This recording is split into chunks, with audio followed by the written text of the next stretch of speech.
ಇಫ್ತಾರ್ ಕೂಟ ಇತ್ತು ಇವತ್ತು. ಸರ್, ವಿಶೇಷವಾಗಿ ಈಗ ನಾನು ಪ್ರತಿ ವರ್ಷ ನಾವು ಇಫ್ತಾರ್ ಕೂಟ ಇದೇ ಥರ ಆಚರಿಸ್ತೀವಿ. ಈ ಸತಿ ಒಂದು ದೊಡ್ಡ ಮಟ್ಟದಲ್ಲಿ ನಾನು ನಮ್ಮ ಮಿಲ್ಲತ್ ಆವರಣದಲ್ಲಿ ಆಯೋಜಿಸಿದ್ದೀನಿ.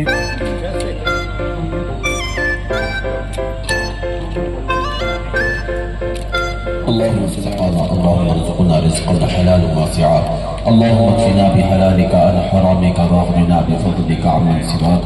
الى العالمين استفتار كصدق وتفل دعاءنا ببركة الفاتحة.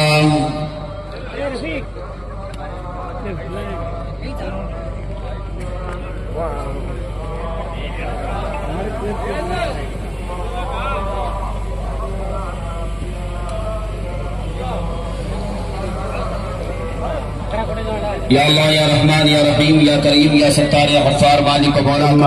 ಎಲ್ಲರೂ ಯಾರು ಬಂದಿದ್ದಾರೆ, ನಮ್ಮಲ್ಲಿ ಎಲ್ಲರಿಗೂ ಧನ್ಯವಾದ ಹೇಳಕ್ಕೆ ಬಯಸ್ತೀನಿ. ಫಸ್ಟ್ ತಾವುಗಳು ನೀವು ಬಂದಿದ್ದೀರಾ ಮೀಡಿಯಾದವರು, ನಿಮಗೂ ಕೂಡ ಧನ್ಯವಾದ ಹೇಳಕ್ಕೆ ಬಯಸ್ತೀನಿ. ಏನು ವಿಶೇಷ ಬೈ ಎಲೆಕ್ಷನ್ ಅದ ಇಲ್ಲ, ಮುಸ್ಲಿಂ ಟಿಕೆಟ್ ಕೊಡ್ಬೇಕಂತೇಳಿ ಆಗ್ರಹಗಳು ಕೇಳ್ಕೊಡ್ತಾ ಇದ್ದೇವೆ ಸರ್.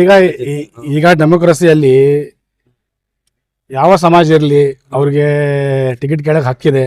ಅದೇ ಥರ ನಾವು ಕೂಡ ದಾವಣಗೆರೆ ದಕ್ಷಿಣದಿಂದ ಕೇಳ್ತಾ ಇದ್ದೀನಿ.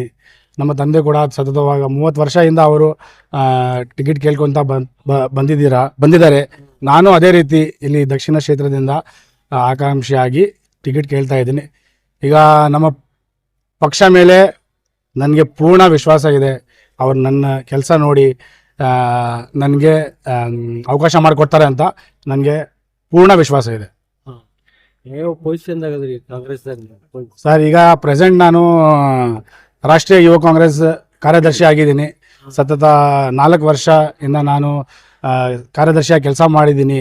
ಈಗ ಅದಕ್ಕಿಂತ ಮುಂಚೆ ನಾನು ದಾವಣಗೆರೆ ಜಿಲ್ಲಾಧ್ಯಕ್ಷ ಆಗಿ ಎಲೆಕ್ಟೆಡ್ 4 ವರ್ಷ ಕೆಲಸ ಮಾಡಿದ್ದೀನಿ. ಇಲ್ಲಿ ಪಕ್ಷ ಸಂಘಟನೆ ಮಾಡಿದ್ದೀನಿ. ಈಗ ನಮ್ಮ ಪರ್ಟಿಕ್ಯುಲರ್ಲಿ ನಮ್ಮ ಕ್ಷೇತ್ರದಲ್ಲಿ ಸಂಘಟನೆ ಮಾಡಿದ್ದೀನಿ. ಬೂತ್ ಮಟ್ಟದಲ್ಲಿ ಯುವ ಕಾಂಗ್ರೆಸ್ ಕಾರ್ಯಕರ್ತರು ತಯಾರು ಮಾಡಿದ್ದೀನಿ.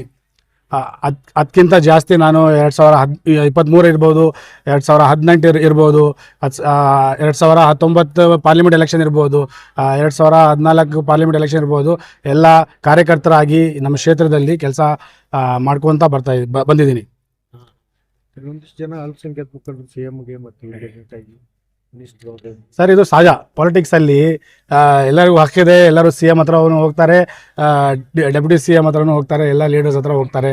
ನಮಗೆ ನಮ್ಮ ರಾಷ್ಟ್ರ ನಾಯಕರಾದ ರಾಹುಲ್ ಗಾಂಧಿ ಅವ್ರ ಮೇಲೆ, ಖರ್ಗೆ ಸಾಹೇಬ್ರ ಮೇಲೆ, ನಮ್ಮ ರಾಜ್ಯದ ಮುಖ್ಯಮಂತ್ರಿಗಳಾದ ಸಿದ್ದರಾಮಯ್ಯ ಇರ್ಬೋದು, ನಮ್ಮ ರಾಜ್ಯ ಉಪಮುಖ್ಯಮಂತ್ರಿಗಳಾದ ಡಿ.ಕೆ. ಶಿವಕುಮಾರ್ ಸಾಹೇಬ್ರು ಇರ್ಬೋದು, ಮತ್ತು ನಮ್ಮ ಜಿಲ್ಲಾ ನಾಯಕರೇ ಎಸ್ ಮಲ್ಲಿಕಾರ್ಜುನ್ ಸಾಹೇಬ್ರು ಇರ್ಬೋದು, ಇವರೆಲ್ಲ ಮೇಲೆ ನಮ್ಮ ಸಮಾಜದವರು ಎಲ್ಲ ಮುಖಂಡರು ಅವ್ರ ಮೇಲೆ ನನಗೆ ಪೂರ್ಣ ವಿಶ್ವಾಸ ಇದೆ. ನಾನು ಬರೇ ಮುಸಲ್ಮಾನ್ ಅಂತ ನಾನು ಟಿಕೆಟ್ ಕೇಳ್ತಾ ಇಲ್ಲ. ನಾನು ಒಬ್ಬ ಸಾಮಾನ್ಯ ಕಾರ್ಯಕರ್ತ ಆಗಿ ಇದು ಟಿಕೆಟ್ ಕೇಳ್ತಾ ಇದ್ದೀನಿ. ಯಾಕಂದರೆ ನಾನು ಸತತವಾಗಿ 22 ವರ್ಷದಿಂದ ಕಾಂಗ್ರೆಸ್ ಪಕ್ಷಕ್ಕೆ ದುಡ್ಕೊಂತ ಬಂದಿದ್ದೀನಿ. ಅದೇ ರೀತಿ ಮುಂದಿನ ಪಕ್ಷ ಏನು ತೀರ್ಮಾನ ಮಾಡ್ತಾರೆ ಆ ಪಕ್ಷದ ತೀರ್ಮಾನಕ್ಕೆ ನಾವು ಬದ್ದಿರ್ತೀವಿ.